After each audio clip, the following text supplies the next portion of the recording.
As Islamabad gears up to host the 23rd meeting of the Shanghai Cooperation Organization, better known as the SCO, on the 15th and 16th of October, the capital finds itself swept up in an era of stringent security and unprecedented public shutdowns.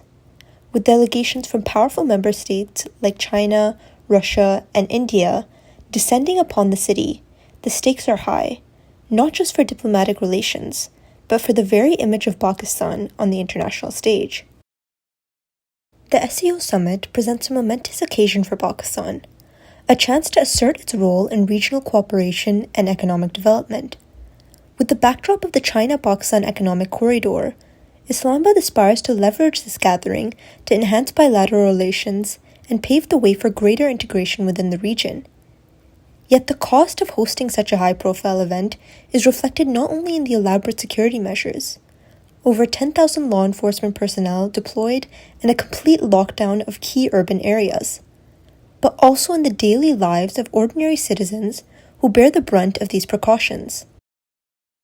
The palpable tension leading up to the summit is compounded by political instability, notably the ongoing protests by the opposition PTI party. With the threat of demonstrations looming, the government's decision to enforce a virtual lockdown in Islamabad and Rawalpindi becomes a defensive measure aimed at ensuring the summit's success. This requires the suspension of public transport, closure of schools, and shuttering of businesses, painting a stark picture of a city immobilized for the sake of security.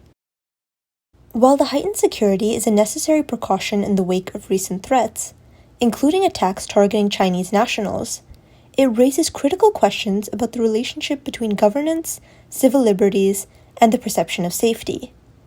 The irony of hosting a summit focused on regional cooperation while simultaneously stifling the very essence of civic life cannot be overlooked. The government's stringent measures, seemingly designed to showcase Pakistan as a stable and secure host, may inadvertently convey a narrative of fragility and fear. Pakistan's commitment to regional integration is praiseworthy, yet the paradox lies in its execution. The SCO, with its focus on socio-economic cooperation and counterterrorism, offers a platform for addressing common challenges and enhancing stability. However, the reality is that every time Pakistan prepares for such significant events, it finds itself in a cycle of shutdowns and heightened tensions. This recurring scenario speaks to a broader issue of governance in the country, where the need for security often overshadows the need for everyday normalcy.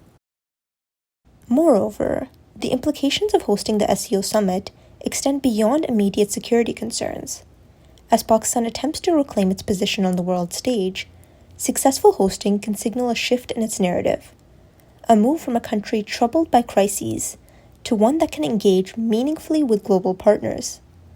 However, the success of such endeavors hinges on the government's ability to strike a balance between necessary precautions and maintaining a vibrant civic life.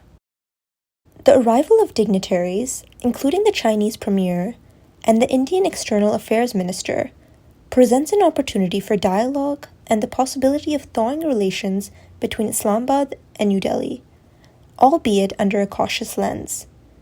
The summit serves not just as a diplomatic platform, but as a litmus test for Pakistan's ability to navigate complex geopolitical landscapes, while fostering internal stability. As the SCO summit unfolds, the onus is on Pakistan to transform this moment into a narrative of progress and resilience.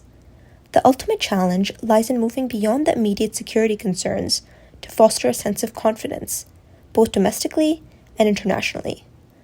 Hosting the SCO should not just be an event marked by heavy security and public restrictions. It should represent a step toward a future where Pakistan can engage with its neighbors in a manner that promotes peace, economic growth, and mutual cooperation, without the shadow of fear dampening the spirit of the occasion.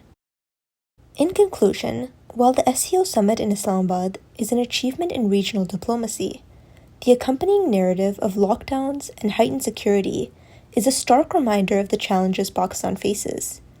The hope is that as the world watches, Pakistan will not only host a successful summit, but will also signal its readiness to engage openly and positively with its neighbors, building a future that transcends the cycle of crisis management to one of lasting cooperation and growth.